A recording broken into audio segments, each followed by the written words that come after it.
காதல் என்பது வலியோ சாபமோ? வேதிகா கிட்ட கோச்சுக்கிட்டு தன்னோட அறைக்கு வந்த மாதவன் தன்னோட அலைபேசியை எடுத்து யுஎஸ்ல இருக்கும் பிரபாகரனுக்கு கூப்பிட்டான். தன்னோட அண்ணன் போன் கால் வந்ததுமே அதை எடுத்து பேசினான் பிரபாகரன். ஹலோ பிரதர், எப்படி இருக்கீங்க அப்படின்னு கேட்டான். நான் நல்லா இருக்கேன் பிரபா, நீ அங்க எப்படி இருக்க? வீட்டுல சித்தி எப்படி இருக்காங்க?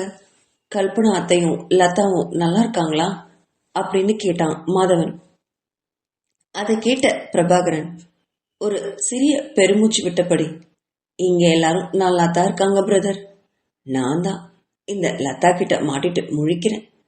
நீ எப்படியோ லதாவை என்கிட்ட தள்ளிட்டு நீ ஜாலியா இருக்க.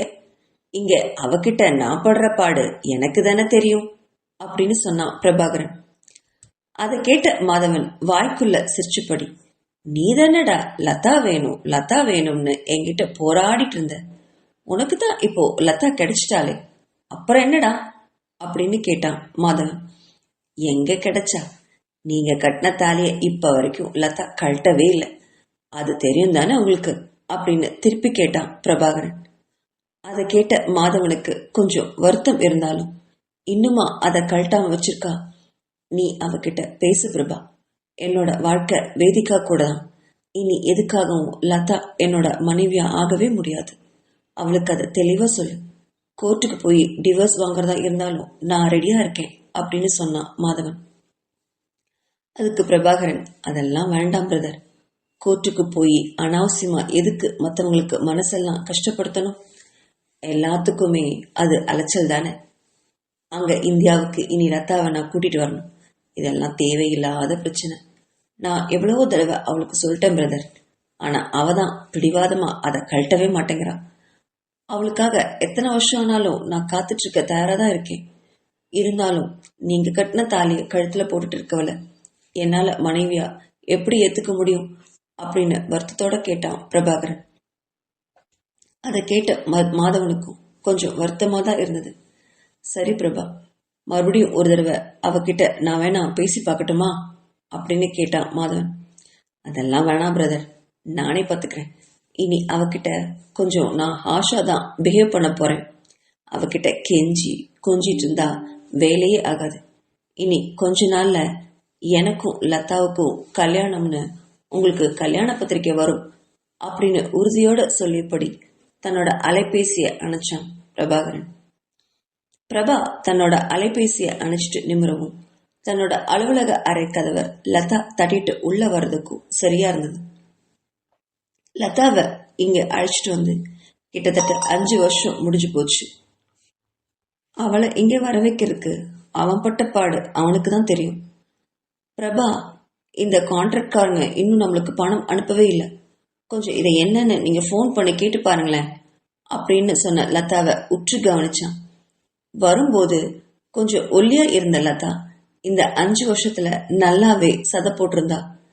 இந்த கிளைமேட்டுக்கு அவருடைய சருமமும் நல்லா பல பலன்னு மெருகூட்டிட்டு இருந்தது. அதை பார்த்தவனுக்குள்ள அவளை தொடணும்னு ஆசை வந்துச்சு. அவளை உத்து பார்த்துக்கிட்டே இருந்தான் பிரபாகரன். தன்னை பிரபா உத்து பாக்குறான்னு தெரிஞ்சும் அதை கண்டுக்காம அவனுக்கு அலுவலக வேலைகள்ல சொல்றதுலயே குறியா இருந்தா லதா. லதா பேசுறதையே கொஞ்ச நேரம் உன்னிப்பா கேட்டவன் தன்னோட நாற்காலியிலிருந்து எழுந்து வந்து லதா பக்கத்துல நின்னான். தன்னோட அருகில பிரபாகரன் வந்து நின்னதை கவனிச்ச லதா அவனை விட்டு கொஞ்சம் ஒதுங்கி நின்னான். அதை பார்த்த பிரபாகரனுக்கு கொஞ்சம் கோவம் வந்துச்சு. இப்படியே எவ்வளவு நாள் இருக்க போற லதா அப்படின்னு கேட்டவன் கிட்ட கொஞ்சம் தலை குனிஞ்சு மௌனமா நின்னான். அப்புறம் தீர்க்கமா நிமிர்ந்து பிரபாகரனை பார்த்தா. பிரபா, என்னை நம்பி உங்க வாழ்க்கைய வீணாக்காதீங்க. எனக்கு வேற யாரையும் கல்யாணம் பண்ணிக்க இஷ்டம் இல்லை அப்படின்னு சொன்னா லதா. அதை கேட்ட பிரபாவுக்கு கொஞ்சம் கோவம் வந்துச்சு.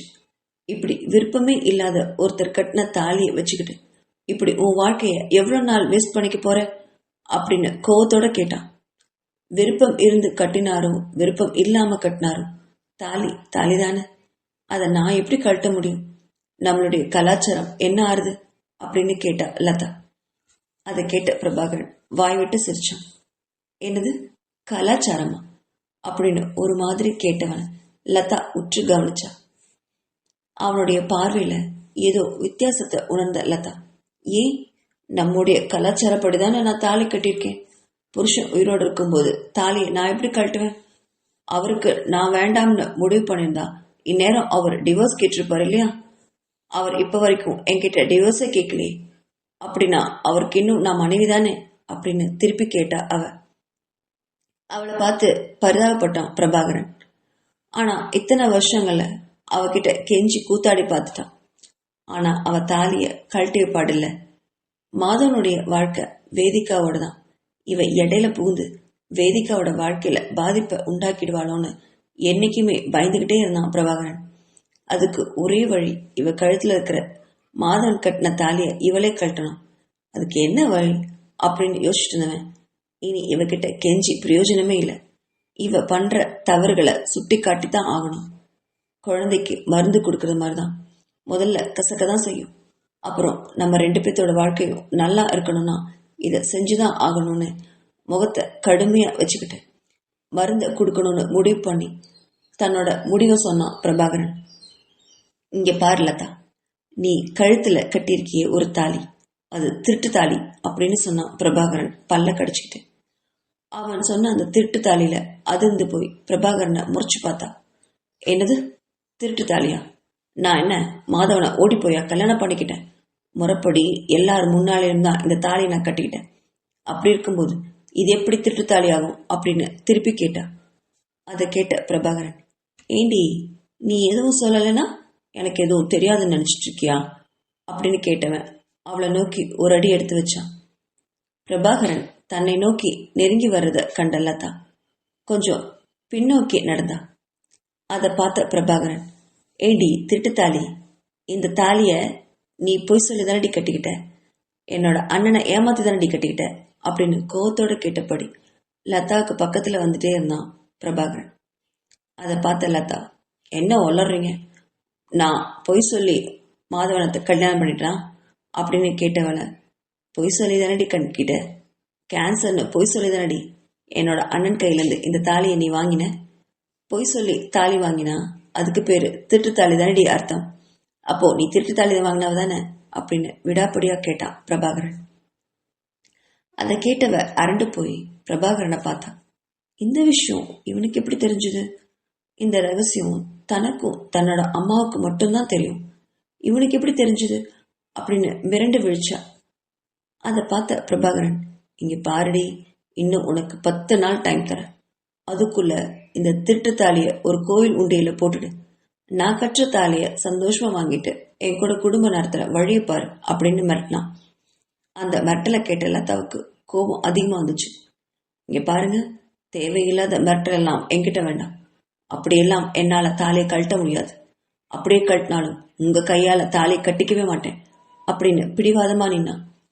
அதை கேட்ட பிரபாகரன், அப்படியெல்லாம் சொல்லக்கூடாது கண்ணு, நீ என்னை கல்யாணம் பண்ணித்தான் ஆகணும் அப்படின்னு சொன்னவனை பார்த்து, இவன் என்ன லூசா அப்படின்னு பார்த்தபடி நின்னா லதா.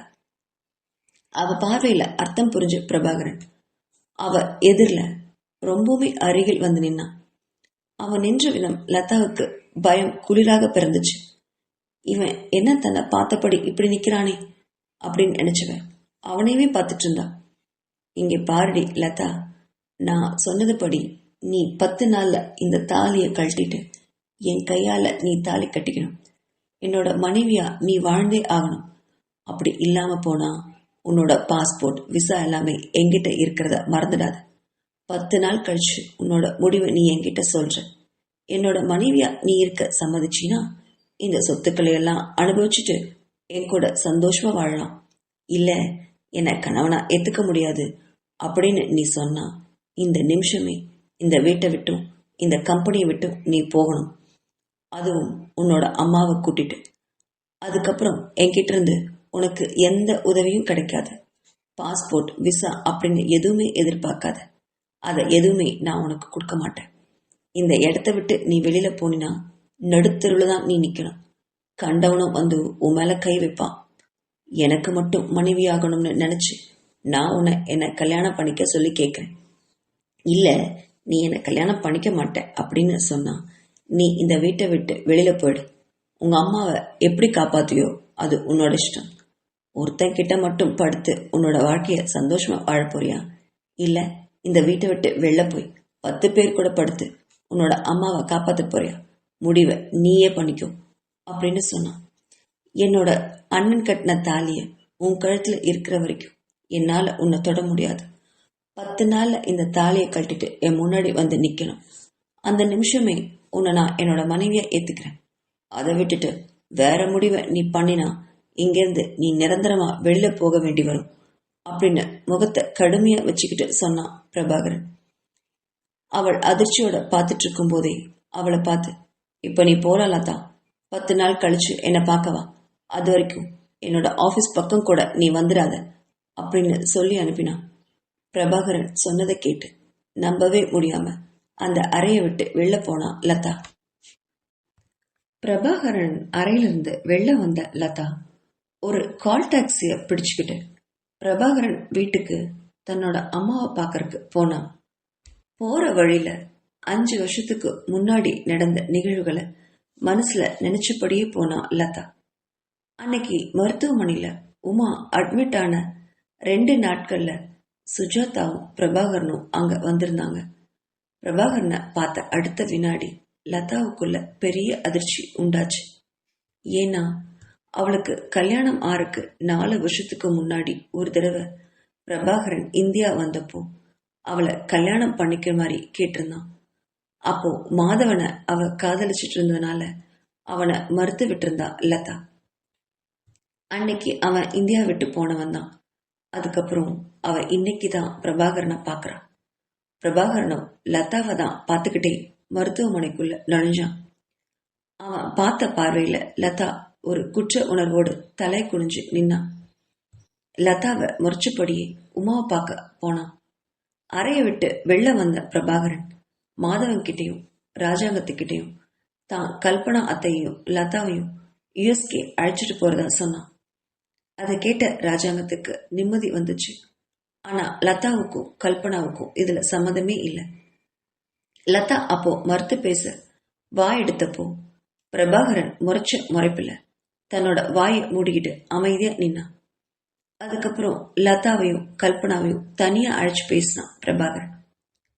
சுஜாதா தான் கொஞ்ச நேரம் அம்மா உமா கிட்ட இருக்கிறதா சொல்லி தன்னோட அக்கா கிட்ட உட்கார்ந்துட்டான்.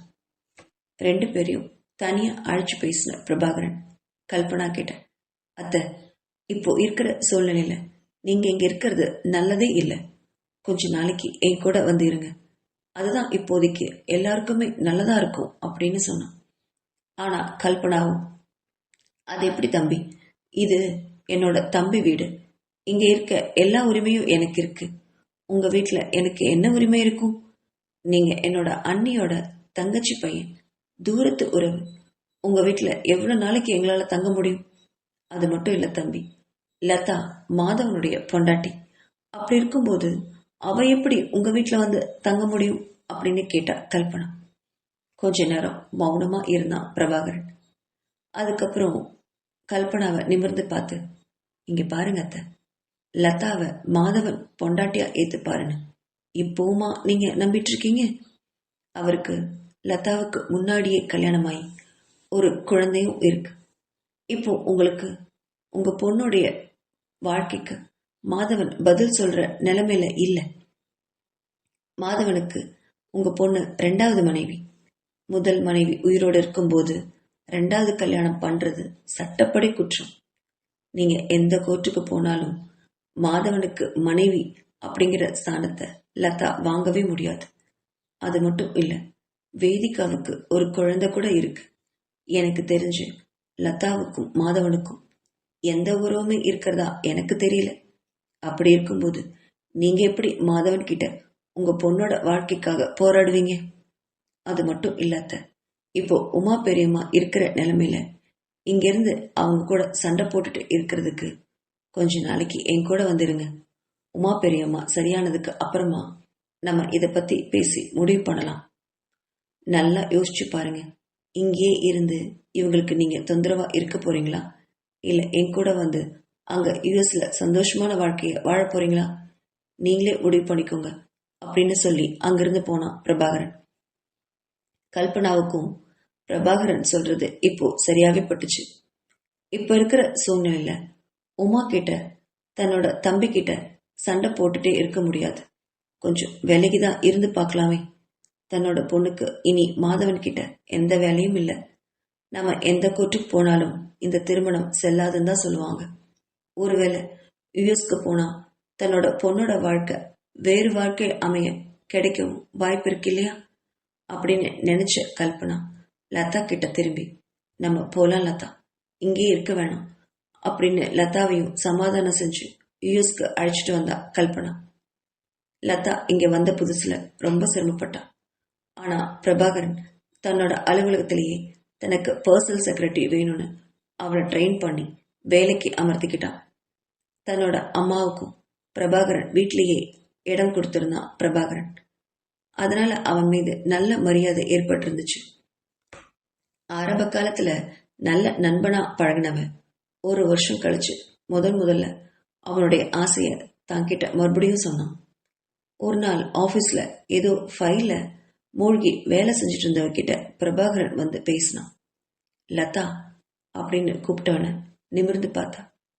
என்ன பிரபாகரன், வாங்க உட்காருங்க அப்படின்னு அவளுக்கு எதிரில் இருக்கிற ஒரு நாற்காலியை காட்டினான். அதுல அமர்ந்த பிரபாகரன், நான் உன்கிட்ட முக்கியமான ஒரு விஷயம் பேசணும் லதா அப்படின்னு சொன்னவன, என்ன பிரபாகரன் சொல்லுங்க, என்ன விஷயம் அப்படின்னு கேட்டான்.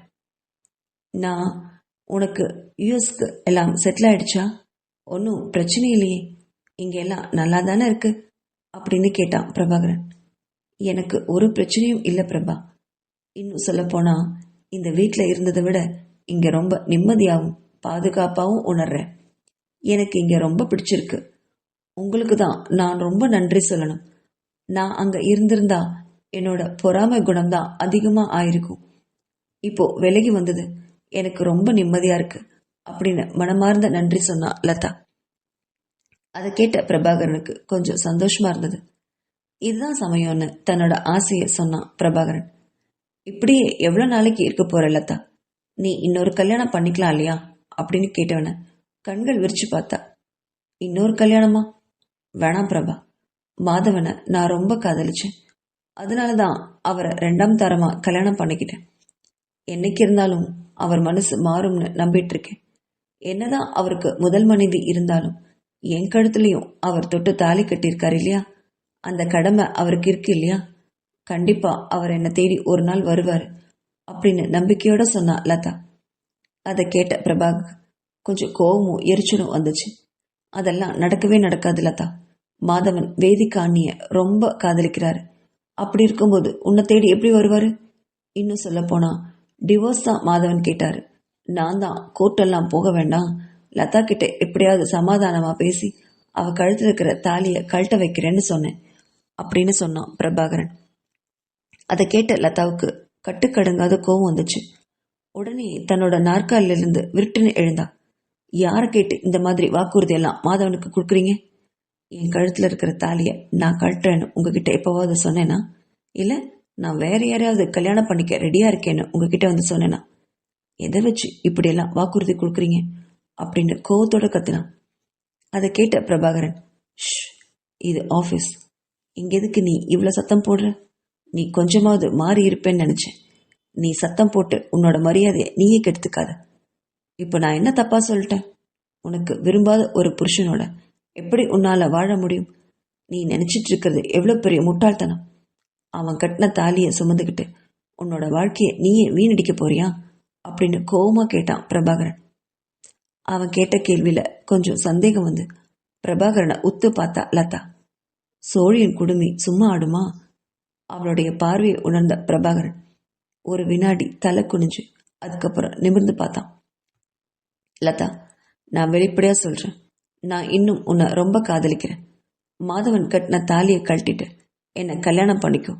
நம்ம 2 பேரும் வாழ்க்கையில சந்தோஷமா இருக்கலாம்.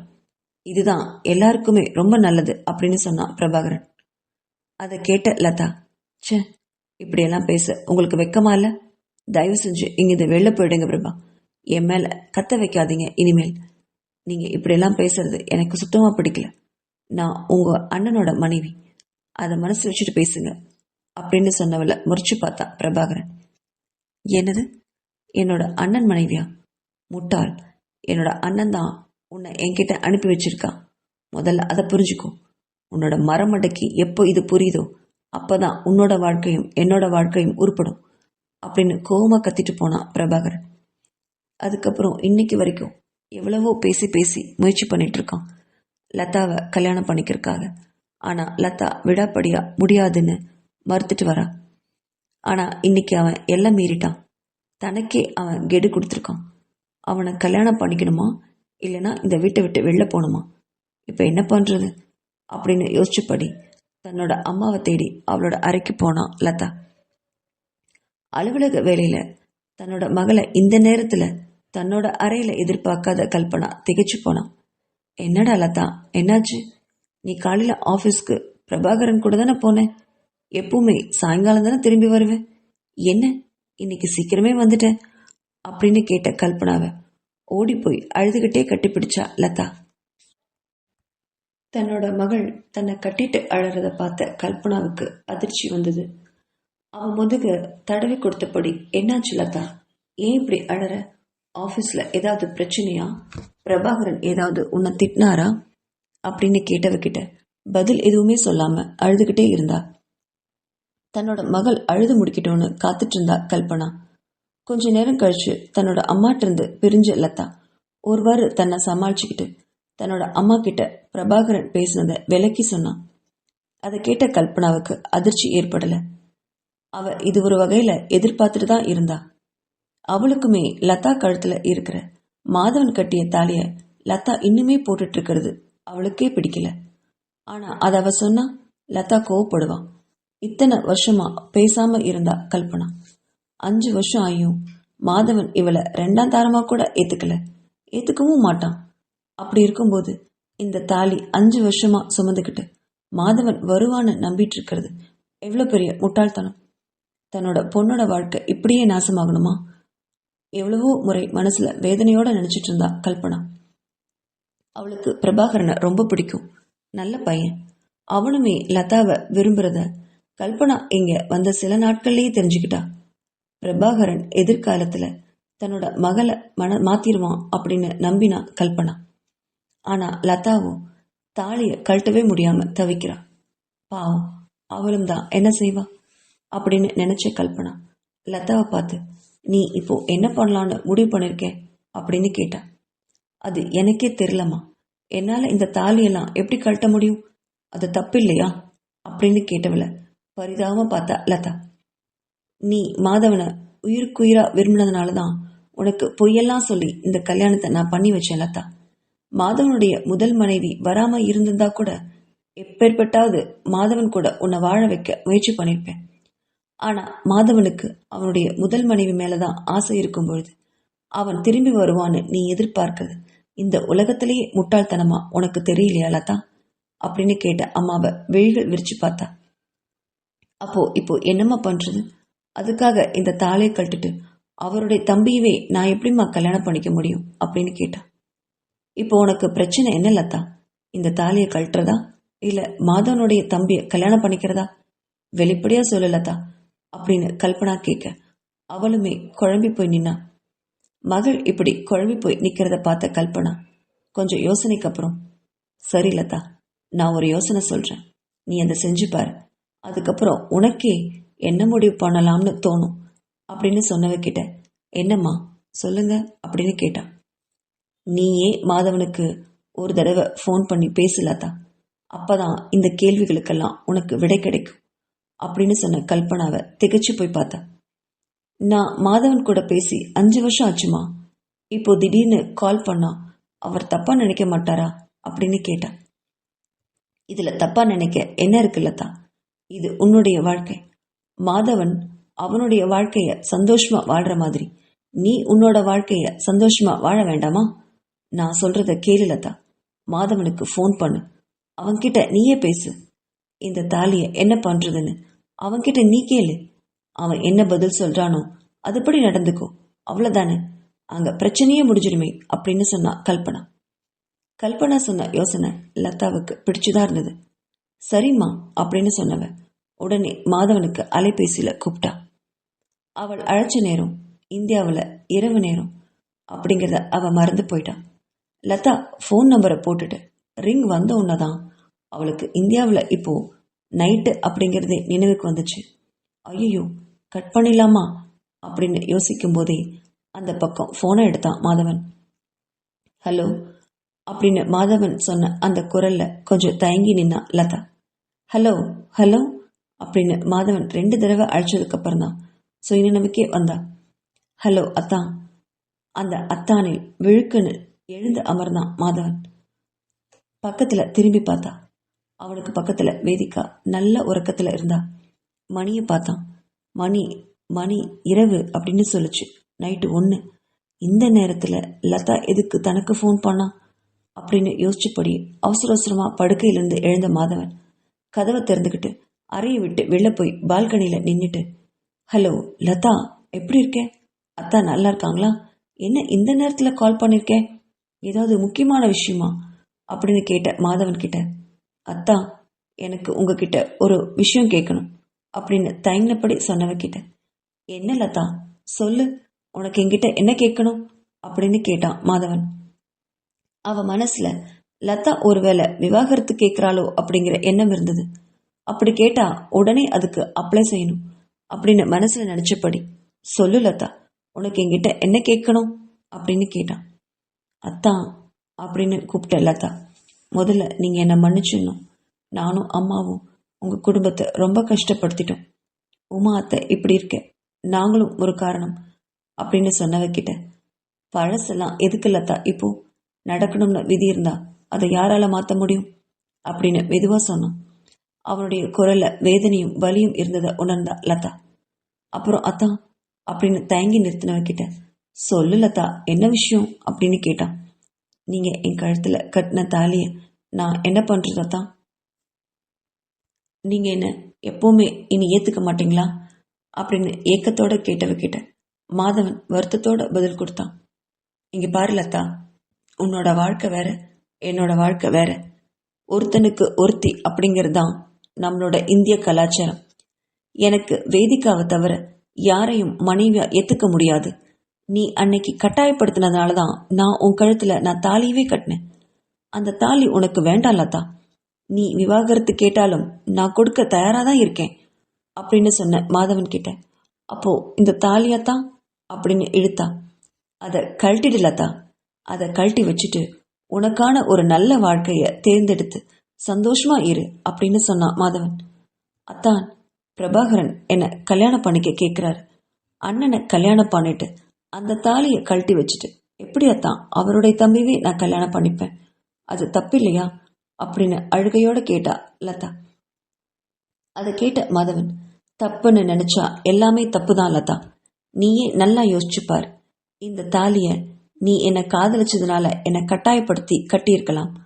ஆனா எனக்கு இஷ்டமே இல்லாம கட்டின தாலி தானே அது. உன் கூட எத்தனை வருஷம் ஆனாலும் உன் கூட எல்லாம் என்னால வாழ முடியாது. அப்படி இருக்கிற பட்சத்துல எனக்காக உன்னோட வாழ்க்கைய நீயே வேஸ்ட் பண்ணிக்க போறியா? நான் சொல்றத கேளு லதா. எனக்கும் உனக்கும் நடுவுல கணவன் மனைவி உறவெல்லாம் செட்டே ஆகாது. தயவு செஞ்சு புரிஞ்சுக்கோ. உன்னோட வாழ்க்கைய நீ சந்தோஷமா வாழ். அப்பதான் என்னோட வாழ்க்கையும் நான் சந்தோஷமா வாழ முடியும் அப்படின்னு சொன்னவன் கிட்ட வேற என்ன பேசுறதுன்னு தெரியாம, சரி அத்தான் அப்படின்னு சொல்லி போனை கட் பண்ணான். அவ போனை அணைச்சோன்னு மாதவனும் போனை கட் பண்ணிட்டு திரும்பி தன்னோட அறைக்கு போனான். அறைக்குள்ள போன மாதவன் கொஞ்சம் திடுக்கிட்டு நின்னான். ஏன்னா அவங்களுடைய படுக்கையில சாஞ்சு உட்கார்ந்துட்டு தன்னோட கைகளை கட்டிட்டு உட்கார்ந்து இருந்தா வேதிகா.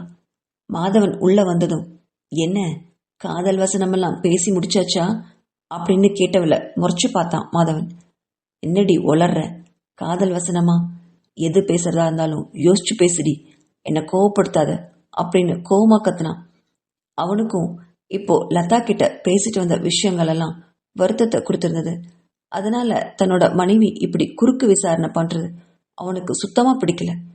மாதவன் சொன்னதை கேட்ட வேதிகா, உங்க காதலி கிட்ட பேசும்போது மட்டும் ஆசையா குழஞ்சு குழஞ்சு பேசுறீங்க, என்கிட்ட பேசும்போது மட்டும் எரிஞ்செறிஞ்சு விடுறீங்களே அப்படின்னு கேட்டா. அதை கேட்ட மாதவன், இங்க பாருடி, நான் ஏற்கனவே ரொம்ப கடுப்புல இருக்கேன். நீ வேற எதையாவது பேசி என்ன டென்ஷன் பண்ண, நான் கொலகாரனா மாறிடுவேன், ஜாக்கிரதை. பேசாம படுத்து தூங்குடி அப்படின்னு சொன்னவனை பார்த்து, ஆமா, உங்க அருமை லதா இப்போ என்ன சொல்றா? அவகிட்ட தானே இவ்வளோ நேரமும் கொஞ்சி கொழாவிட்டு வந்தீங்க.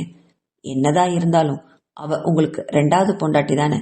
நான் இல்லாட்டி இன்னொரு பொண்டாட்டி கிட்ட போறதுக்கு தான் உங்களுக்கு வழி இருக்கே அப்படின்னு வார்த்தைகளை விட்டா வேதிகா.